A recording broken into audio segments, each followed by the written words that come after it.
Ka-Express, nagkaroon na ng isang matinding karera ngayon para sa lahat ng mga homegrown Pinoy players kung sino ang pinakaunang makapasok sa NBA. Hindi lang ito tungkol kay Kai Sotto or kay Kevin Kembao. Nandyan ang milyong-milyong Pinoy basketball players na iisa ang pangarap ang makapaglaro sa NBA, including my 11-year-old son na gusto ring makapasok sa NBA. That being said, ang very clear race ngayon patungong NBA ay between Kai Sotto at Kevin Kembao. In terms of age, ay dapat nauuna na si Kevin Kembao, being older than Kai. Pero dahil maagang nagpunta sa US si Kai, ay maaga ring na-activate ang kanyang NBA dream. Nang akala ng lahat, nag-iisa lang si Kai na may legitimate chance of playing sa NBA, ay biglang gumawa ng ingay itong si KQ. At ngayon, he is in the position na pwedeng maungusan si Kai bilang first homegrown Pinoy na makapaglaro sa NBA. And it is expected na bawat taon ay merong mga bagong pangalan ang magpapahiwatig sa kanilang kahandaan na pasukin ang NBA. Sa ngayon, ay napakaraming mga batang players ang merong mga matataas na potensyal na sana mabigyan ng break at mapagpunduhan upang ma-develop ang kanilang full potential.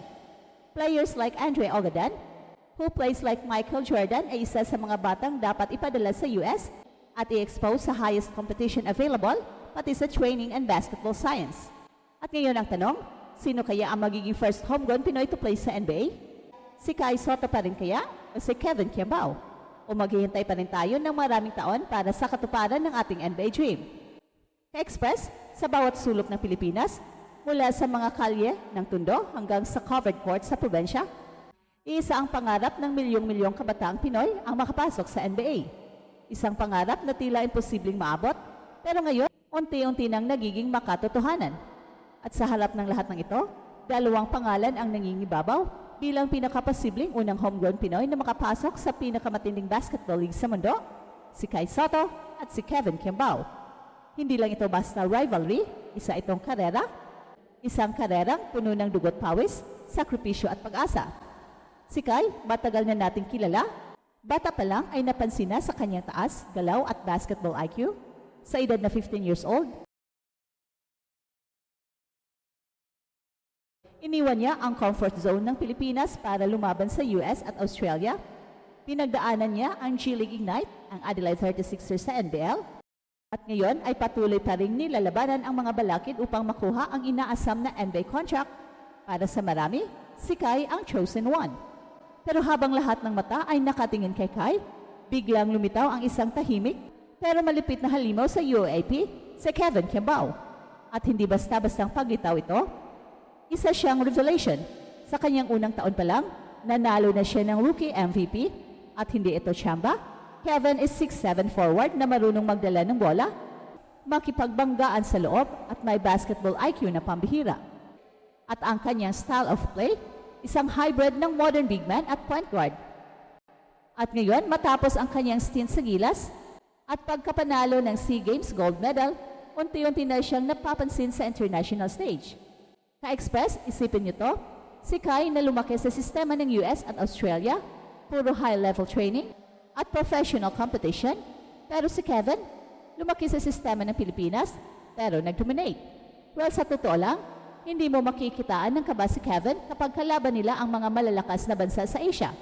Palaban, kalma, parang veterano. Kaya ang tanong ngayon,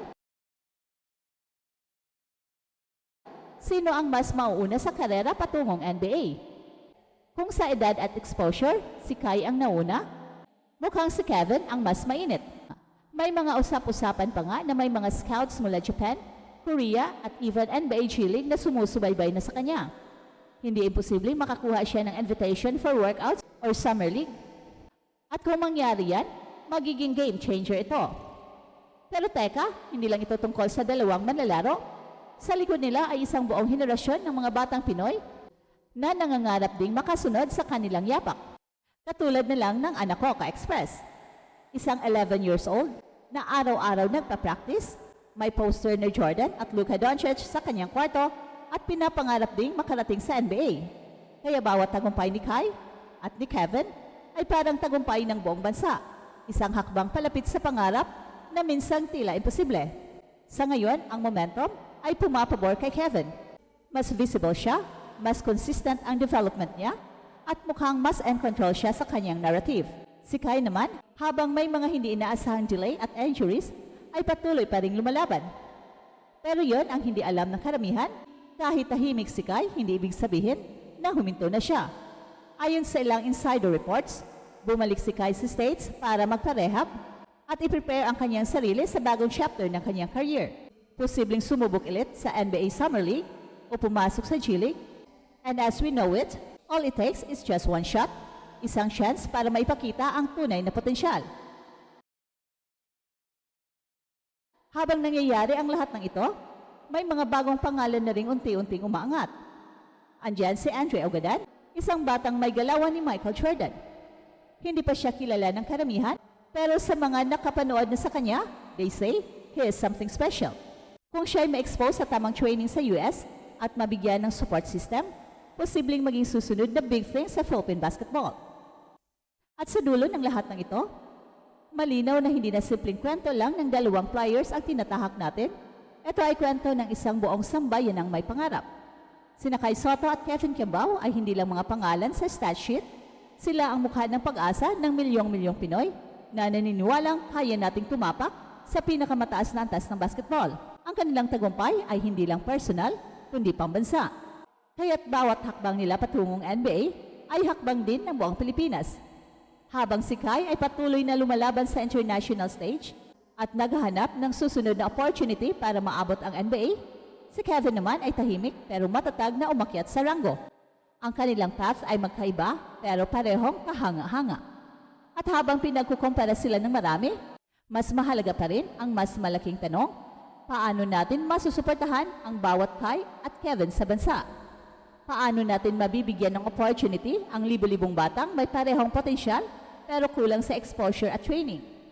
Hindi natin alam kung sino ang mauuna, si Kai ba na matagal nang nakipagsapalaran sa labas ng bansa o si Kevin na biglang sumiklab at ngayon ay tila papalapit na sa pintuan ng NBA?